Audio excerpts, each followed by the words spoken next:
What we're planning to do tonight is Susanna and I are going to have a brief chat about her father's life and career, and then I've got a little bit of backstory about her special film, The Big Country, and then we'll enjoy listening to her father's work in that wonderful film. Thank you.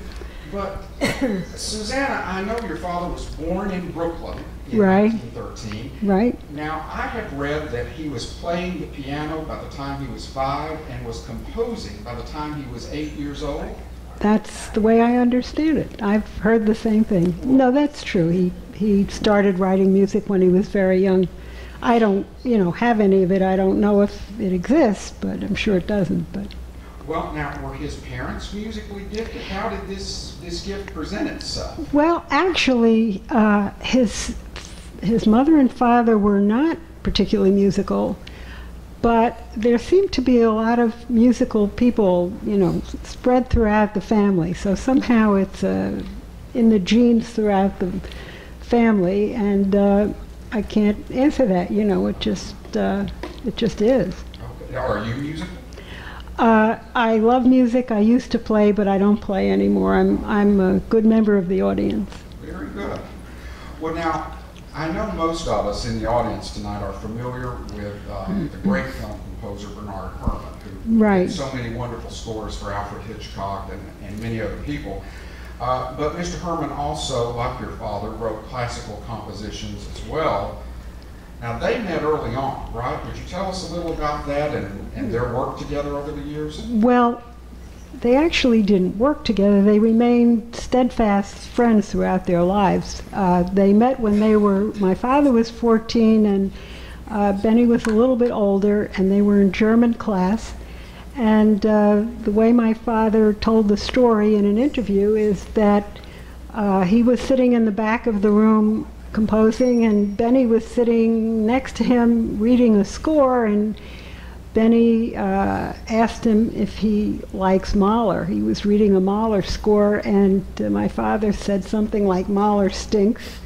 And Benny took his score and threw it up in the air and said, "Dishwasher Tchaikovsky," and proceeded to argue, and the teacher threw them out of the room. What happened, though, that was really the beginning of a very strong friendship. Benny knew where there was a broken door to get into to hear the Philharmonic at Carnegie Hall. And he took my father there, and the two of them watched a rehearsal of the Philharmonic. And then they became friends. They spent a lot of time in the city, investigating music, listening to music, playing music, and they had a lifelong friendship. Now, I believe that George Gershwin personally asked your father to take over as music director for Porgy and Bess when he was leaving Broadway.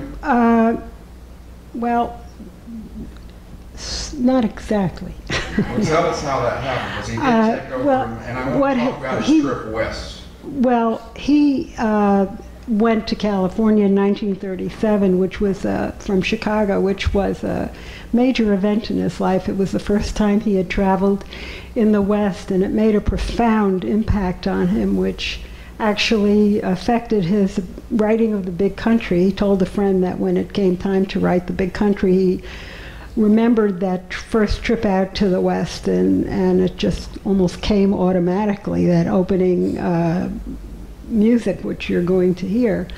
But he went to California because, like a lot of young people, artists at the time, there was, it was the Depression. There wasn't a lot of work, and the movies were the up-and-coming place to be in Hollywood. And it was actually through Oscar Levant that he was introduced to George Gershwin, and he toured with Porgy and Bess. I don't know if he was the music director, but he played the piano for sure. Now, when he made that trip to Los Angeles, I believe I read a letter of his that was in a William Wyler biography where he was so taken by the landscape he actually got off the train in Albuquerque, New Mexico. Well, he was traveling by bus from Chicago, and when they got to Albuquerque, he was awestruck.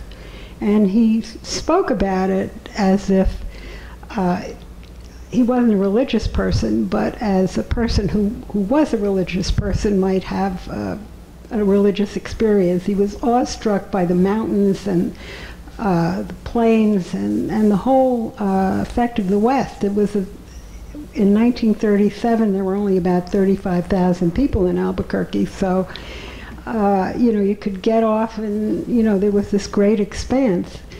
And he just was always affected by the West, and there's no question that it had a profound influence on a lot of his music. Right. One of his earliest assignments in Hollywood, I know, was I believe orchestrating Our Town. Right. Around probably was that 1939, 40, right in there, and he did that at the invitation, I believe, of Mr. Aaron Copland. Right? Well, Aaron Copland was actually 10 years his senior, and he had been a mentor to a lot of young composers in New York. He had a young composers group, and my father was a member of that group. And when he went to Hollywood to compose Our Town, he requested that my father do the orchestration. So that was his first orchestrating job. He couldn't get any film composing jobs at that time, so he spent quite a few years orchestrating. Well, I think, did he go to Warner Brothers to work Right. on a Humphrey Bogart film, They Drive by Night, and then stayed really for about 5 years there. Stayed there for quite a while, right. And, you know, in those days, the studios would let other studios borrow their talent, if you will. Right. And while he did some wonderful films at the Warner Brothers studio, I've always been impressed by some of the orchestrations he did. For instance, for the Samuel Goldwyn studio, he did, I believe, The Bishop's Wife. Right, The Bishop's Best Years Wife. of Their Lives. Best Years of Our Lives, And yeah. then for David O. Selznick, Since You Went Away. So he really worked on landmark films from that era. How did he view that? Did he also, at the same time, was he also working on his classical compositions? Well, he was writing music. He wasn't writing film scores, but he wrote a symphony that was premiered by Thomas Beecham in 1943. He wrote other music during that period of time. And he finally got a film composing job in 1948. That was his first, it was a film noir in New York called Close Up. That was his first film score. Now, obviously, we know he was nominated for the Oscar for his score for The Big Country, Right. which is magnificent. And truthfully, in addition to what Carol Baker said about the movie when she was here at Cinema Paradiso, she also singles out the score in her autobiography. Charlton Heston singles out the score in his autobiography, and it's received so much praise. That was really one of about 3 sort of landmark Western scores your father did in a row, the Jayhawkers and the Proud Rebel being the other 2. And Actually, the Proud Rebel, he was writing the Proud Rebel when Samuel Goldwyn recommended him to write the score for The Big Country. So he went from one score to the other score immediately, and he was very excited about doing The Big Country. It was the first really big film that he did, and he thought it was a wonderful movie, and he was very proud of the fact that the score had become, without his intending for that, to become the quintessential Western film score. He was very proud of that.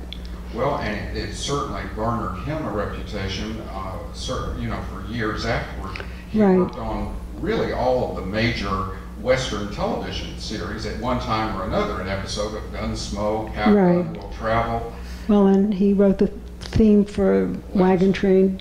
Wagon Train, Right. Dancer. So He wasn't crazy about writing television. It was a new score every week. It was not something he wanted to spend a lot of time doing. was he comfortable in the role of being the guru of Western composers? Well, yeah, as I said, he was very proud of the fact that, his score for The Big Country had become the quintessential American score for Western films. I mean, after that score, most of the westerns composed up to that time were written by composers who were born in Europe. Miklos Rozsa, Korngold, Max Steiner, you know, their training was European. His training and his instincts were all American. He had grown up with American music, and so it came to him more naturally. So when he wrote the score for The Big Country, it sort of set a new tone for what a Western score should be. Had more of an American flavor without any of the European influences. Okay. Did he have a long time to write the score for The Big Country? I read somewhere where he wrote the entire score in almost a 10-week period. Is that correct? That's probably true. You probably know more about it than I do. But no, I'm sure that's true. You did not have much time to write film scores. Probably John Williams and people like that today, you know, have a lot of time. But in those days, you know, you were on a tight schedule. Well, I know in the case of The Big Country, the film had been finished, I think, and he saw the completed film without music and then wrote the score. That's how it is generally done. Today, some of the composers work with directors. Again, John Williams and Steven Spielberg work very closely together. But in those days, the film was done, the composer came in and, you know, worked afterwards. Now, an exception to that was that his work with Otto Preminger, who involved him really, I think, from the beginning on the Cardinal. Well, that was really a great experience. Otto Preminger made my father sort of the entire music department for the film, and so he traveled with the company everywhere it went. They were in Boston for the Boston sequences and whatnot, but the best part was when they went to Europe. And you asked me if I went along, but I did not. But my mother went along, and it was just a wonderful experience. It was an interesting experience too. He had a lot of interesting stories. Well, Preminger was such an interesting filmmaker, and we had Preminger's biographer, Foster Hirsch, with us a few years ago to talk specifically about Preminger, and most people seem to either love the man or not really care for him because of his behavior, but obviously he had a great respect for your father, and it was a mutual admiration. Well, he respected, he found him a little difficult, but they apparently got along quite well, and it all worked out. It's another good score, one of my favorites. It is. It's a beautiful score. I enjoy The Big Country immensely. I enjoy The Cardinal, but some of your father's scores that I've enjoyed the most are the ones that he did for smaller, more character-driven films, and especially films like Five Finger Exercise, and especially Rachel, Rachel. I think Paul Newman directed that with Joanne Woodward as one of the stars. Well, that was his first directing task, and you know, she was his wife, and he made the movie for her. Did your dad enjoy working on those more character-driven stories? He loved Rachel, Rachel. He thought it was a lovely film, and he really thought it was a wonderful film. He enjoyed it a lot, and he enjoyed working with Paul Newman. He was easy to get along with. Now, in addition, of course, to his wonderful film work, he composed for Broadway, The Golden Apple, as I said earlier, ballet for the concert hall. Did he have a preference among those sub-genres within music? I think his favorite, his primary interest was writing for the theater. That includes, you know, ballets, which are theatrical. Certainly his ballet, Frankie and Johnny, is a theatrical piece. And he was very interested in drama, and you can tell that even in his film scores. He seemed to really have a sense of writing dramatic scenes, and I would say that the theater was his favorite form of composing, but he enjoyed writing films. He used to enjoy going to Hollywood to write films, and he loved writing concert music, and he considered himself a composer, and his interests were broad. Now, when you were growing up, you spent time in Hollywood? Well, actually, I was born in Los Angeles and didn't move to New York until I was 4 and a half. And then after that, we went back and forth a lot, because we primarily lived in New York, but when a film came along, we went out to California. So traveled back and forth on a DC, I guess it was a DC-9, DC-6, I don't know, train, car, went back and forth a lot. Okay. When your father was working, was he regimented, like, for instance, sometimes writers say that whether they're really in the mood or not, they write every day if they're working on a book or whatever. Did your father write music most every day of one sort or another? Are you talking about films or? Well, anything. Films? Well, classical compositions? Film scores, I mean, he worked at the studio. So he went to the studio, and I didn't see what he did, you know, how he worked there. But at home he had a piano, and I think he was composing most of the time. I don't think he had a set pattern, you know. Some people say, well, I start every morning at 9 and I end at 1 or whatever. He sort of went on all the time. Now, who were some of his favorite composers or performers even? As a young man, he and Benny Herman met Charles Ives, and they befriended Charles Ives and played quite a bit of his music. And he was very interested in Gottschalk, Ravel. I mean, he had a broad range of interests. It's hard for me suddenly to think of just one or two composers. At one point now, did he and Mr. Herman have a little group? Was it he and Mr. Herman and Mr. Herman's brother who would play together sometimes? Well, yeah, because they were trying to earn some money. So Benny played the violin, and his brother played the cello, and my father played the piano. So they formed a little trio, and they would try to get jobs. And my father played piano in clubs, anywhere he could find work. Well, now, in this, his centennial year, I know the WFMT radio network did a wonderful special about Jerome Moross, and we aired it to great reception on Classical South Florida. If you missed it, I think we're going to air it again probably around Oscar time next year, and it's well worth an investment of your time because it's a wonderful program. How were you involved with that? Well, I worked very closely with John Talansky, who produced it. He lives in London. I mean, I sent him gobs and gobs of material, and I, worked closely with him on it. He did a fabulous job. He really did. I'm very, very thrilled with it. Well, I think it's a wonderful piece, and then we're delighted you're here with us tonight. What are some of the other activities that are happening around your father's centennial? Well, one of the big things, of course, is the playing of this radio documentary, and there are some performances. Joanne is conducting the symphony next April in Buffalo, which I'm excited about. And there have been various things on the radio around the country, and some seminars coming up, and different things like that.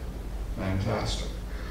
Well, we have a little information about our film tonight, The Big Country, but before I get to that, Susanna, just as a small token of our appreciation for your taking time to be with us tonight, we'd like you to have this plaque just to remember this occasion. Oh, thank you so much. And please, everyone, let's give Susanna Moross Tarjan a round of applause.